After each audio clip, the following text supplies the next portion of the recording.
வணக்கம், welcome to our channel food is plus. இன்னைக்கு நம்ம சேனலில் பார்க்க போகிறது வெஜ் பர்கர். நம்ம கடைகளில் வாங்குற பர்கர் எப்படி இருக்குமோ அதே டேஸ்ட்டுக்கு நம்ம வீட்டில் இப்போ எப்படி ஈஸியாக செய்யலாம் அப்படிங்கிறத தான் நம்ம பார்க்க போகிறோம். வாங்க, அதுக்கு என்னென்ன பொருட்கள் தேவை, அதை எப்படி செய்யலாம் அப்படிங்கிறத பார்க்கலாம்.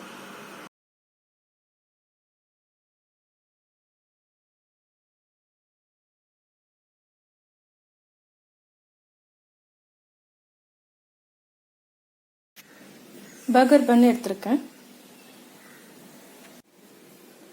ஒரு 3 உருளைக்கிழங்கு எடுத்து நல்லா வேக வச்சு துருவி வச்சிருக்கேன். ஒரு பாதி கேரட் பொடியாக வெட்டி வச்சிருக்கேன். பாதி வெங்காயம் அதையும் நல்லா பொடியாக நறுக்கி எடுத்திருக்கேன். ஒரு 4 பீன்ஸ் எடுத்து நல்லா பொடியாக நறுக்கி எடுத்திருக்கேன்.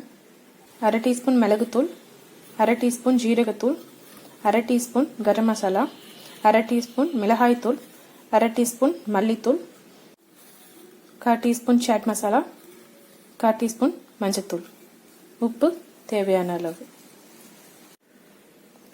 2 டேபிள் ஸ்பூன் மைதா மாவு, 2 டேபிள் ஸ்பூன் கார்ன்ஃப்ளவர் மாவு எடுத்துட்டு இருக்கேன். பிரெட் கிரம்ஸ் கொஞ்சம் எடுத்துட்டு இருக்கேன். ஆரஞ்ச் டேங்கி மயோ செய்யறதுக்காக mayonnaise 2 tablespoon, tomato ketchup 1 tablespoon, 1 pinch orange colour food colour எடுத்திருக்கேன். தக்காளியை இந்த மாதிரி ரவுண்டாக ஸ்லைஸ் பண்ணி எடுத்துருக்கேன். அப்புறம் கொஞ்சம் முட்டைக்கோஸ் எடுத்திருக்கேன். எனக்கு இங்கே நியர்பை லெட்யூஸ் கிடைக்கல, அதனால நான் முட்டைக்கோஸ் எடுத்திருக்கேன். உங்களுக்கு லெட்யூஸ் கிடைச்சிருச்சு அப்படின்னா நீங்கள் அதை கூட எடுத்து யூஸ் பண்ணிக்கலாம். கொஞ்சம் ஆனியன்ஸை இந்த மாதிரி கட் பண்ணி எடுத்திருக்கேன். ஒரு பவுல் எடுத்து அதில் கொஞ்சமாக வினிகர் சேர்த்துக்கிறேன். அது கூட கொஞ்சமாக தண்ணி சேர்த்து கலந்துட்டு இதில் நம்ம எடுத்து வச்சிருக்க ஆனியன்ஸை சேர்த்துக்கலாம்.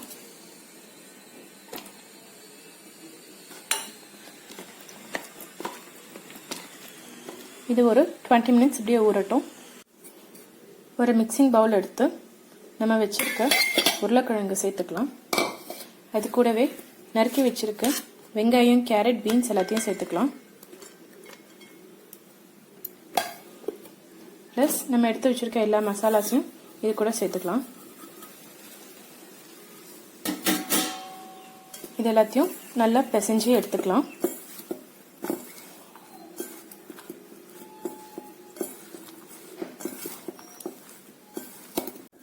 தண்ணி விடாம நல்லா பிசைஞ்சு எடுத்துக்கிட்டாச்சு. இதை ஒரு பிளேட்ல ட்ரான்ஸ்ஃபர் பண்ணிக்கிறேன்.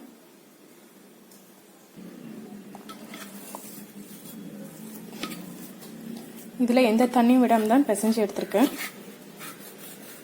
அதை நல்லா இப்படி ரோல் பண்ணிக்கோங்க.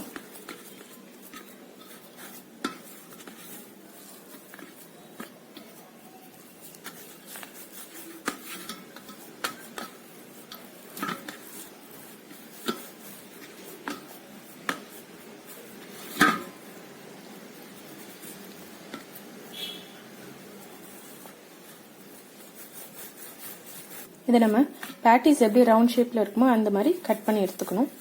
அதுக்கு தகுந்த மாதிரி ரோல் பண்ணிக்கோங்க.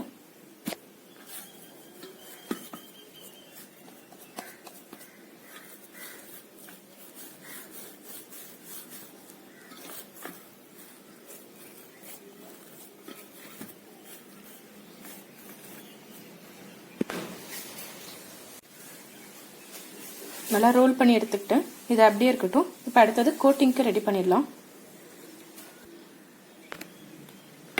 ஒரு மிக்சிங் பவுலில் கார்ன்ஃப்ளவர் மாவு, மைதா மாவு ரெண்டுத்தையும் சேர்த்துக்கிறோம்.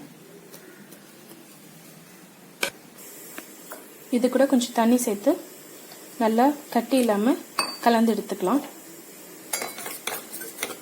ரொம்ப கெட்டியாக இருக்கக்கூடாது, கொஞ்சம் தண்ணியாகவே இருக்கட்டும். இப்போ நம்ம எடுத்து வச்சிருக்க மயோனைஸ்ல நம்ம கெச்சப் ஆட் பண்ணிடலாம்.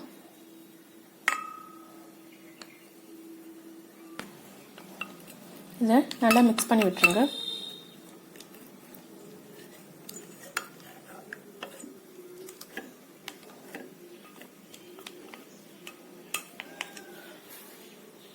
இது கூட எடுத்து வச்சிருக்க கலர் பவுடரையும் சேர்த்துக்குங்க.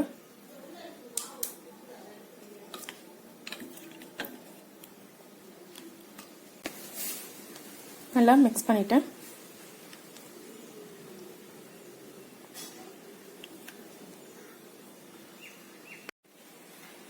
இப்போ நம்ம ரோல் பண்ணி வச்சிருக்க இந்த அலுவை டிக்கி சைஸ்க்கு நம்ம கட் பண்ணிக்கலாம்.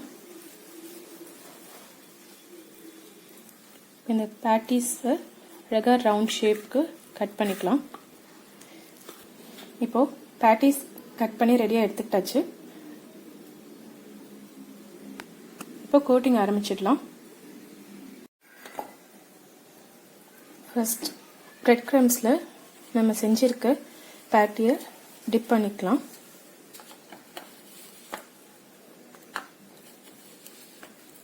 நல்லா எல்லா இடத்துலையும் பிரெட் கிரம்ஸ் படுற மாதிரி கோட் பண்ணிக்கோங்க.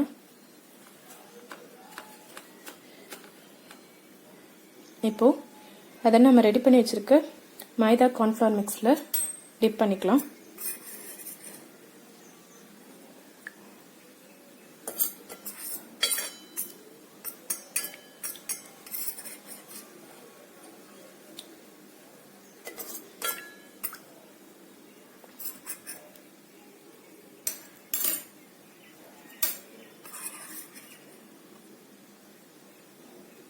அகெயின் பிரெட் கிரம்ஸில் நல்லா கோட் பண்ணிக்கலாம்.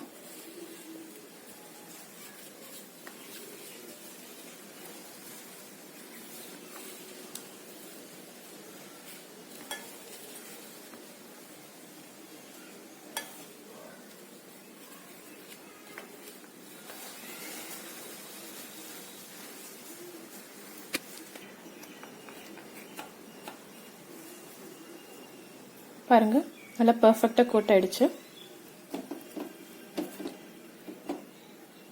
இந்த மாதிரி செஞ்சு வச்சு எல்லாத்தையும் கோட் பண்ணிக்கோங்க. இப்போ நல்லா கோட் பண்ணி ரெடி பண்ணி வச்சிட்டோம். இப்போ ஒரு கடாயில் ஆயில் ஊற்றி ஆயில் ஹீட் பண்ணிக்கலாம். ஆயில் நல்லா ஹீட் ஆகவும் நம்ம செஞ்சு வச்சிருக்க பேட்டிஸை போட்டு ஃப்ரை பண்ணிடலாம்.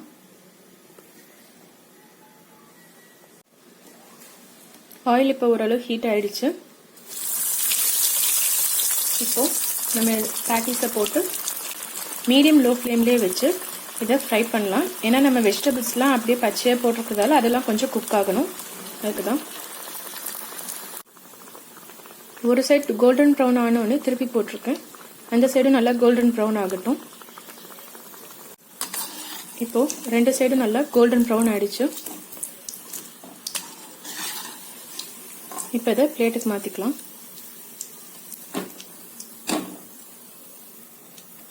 நம்ம எடுத்து வச்சிருக்க பன்னையும் பாதியாக கட் பண்ணி எடுத்துக்கலாம். இப்போ பாதியாக கட் பண்ணி எடுத்துக்கிட்டாச்சு. ஒரு தவாவில் கொஞ்சமாக பட்டர் விட்டு நம்ம எடுத்து வச்சிருக்க பன்னை டோஸ்ட் பண்ணி எடுத்துக்கலாம்.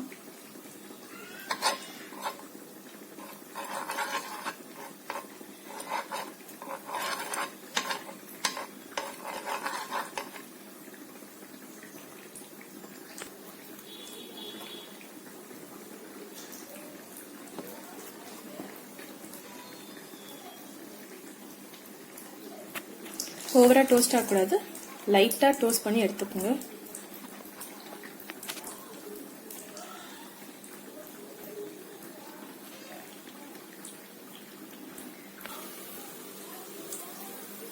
இப்போ டோஸ்ட் ஆயிடுச்சு. இதை ஒரு பிளேட்டுக்கு மாத்திக்கலாம். இப்போ எல்லாமே நம்ம ரெடி பண்ணி எடுத்துக்கிட்டோம். அடுத்தது ஸ்டஃபிங் எப்படின்னு பார்த்துடலாம். ஃபர்ஸ்ட் பன்னோட மேல் சைடும் கீழ் சைடும் எடுத்துருக்கோம். இதில் கீழ் சைடில் கொஞ்சமாக நம்ம செஞ்சு வச்சுருக்க டேங்கி மயோ நம்ம இதில் ஆட் பண்ணிடலாம். இதே மாதிரி மேல் சைடும் நம்ம அப்ளை பண்ணிடலாம்.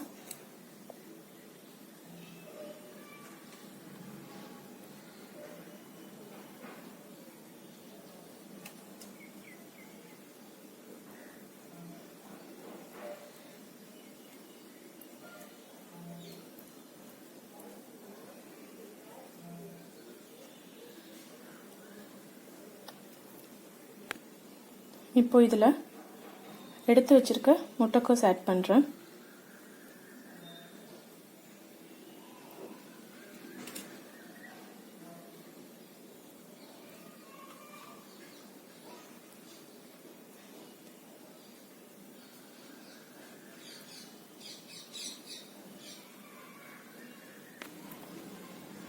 இப்போ இதில் நம்ம செஞ்சு வச்சிருக்க ஆலு டிக்கியையும் ஆட் பண்ணிக்கலாம்.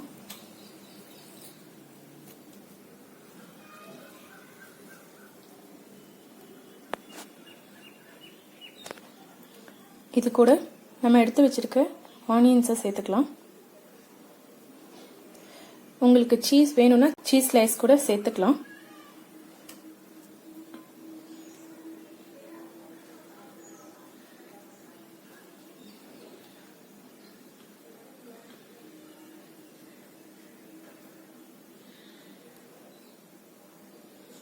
இதில் எடுத்து வச்சிருக்க தக்காளி சேர்த்துக்கலாம்.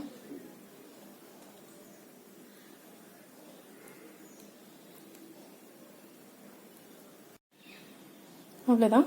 இப்போ இந்த பன் எடுத்து நம்ம இதை க்ளோஸ் பண்ணிடலாம்.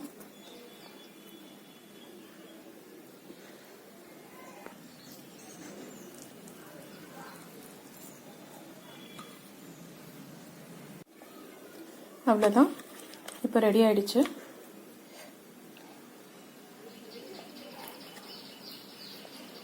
பார்க்கவே ரொம்ப அருமையாக இருக்குது. இது நீங்களும் வீட்டில் செஞ்சு பாருங்கள். செஞ்சு பார்த்துட்டு எப்படி இருக்குன்னு எனக்கு கமெண்ட் சொல்லுங்கள். இந்த வீடியோ உங்களுக்கு பிடிச்சிருந்துச்சுன்னா லைக் பண்ணுங்கள், ஷேர் பண்ணுங்கள், மறக்காமல் சப்ஸ்கிரைபும் பண்ணுங்கள். நான் அப்லோட் பண்ணுற வீடியோஸ் உங்களுக்கு உடனே நோட்டிஃபை ஆகணும் அப்படின்னா மறக்காமல் கூடவே இருக்கிற பெல் ஐக்கானையும் ப்ரெஸ் பண்ணுங்கள். வேறு ஒரு இன்ட்ரெஸ்டிங்கான ரெசிபியோட நான் உங்களை மீட் பண்ணுறேன். தேங்க்யூ.